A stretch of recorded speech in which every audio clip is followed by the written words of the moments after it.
Regardez ces traces de pas. Elle portait des pointes d'athlétisme. Et comme les pointes sont toutes rassemblées sur le devant, ça veut dire que notre tueuse est une sprinteuse.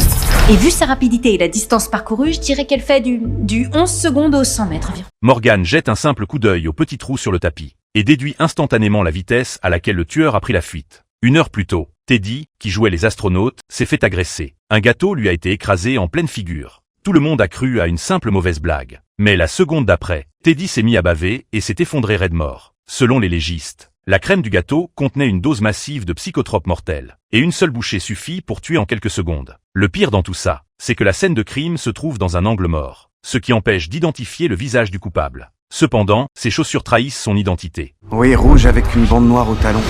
C'est l'université pour femmes de Sainte-Émilie, elles ont une équipe d'athlétisme en D1.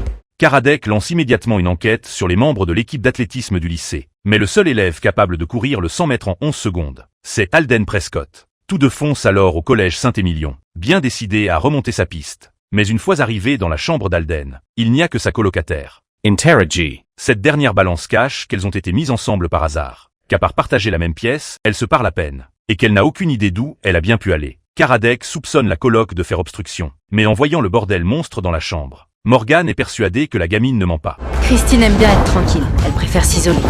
Donc ça, c'est son casque à réduction de bruit. Et puis, vous avez vu son style vestimentaire.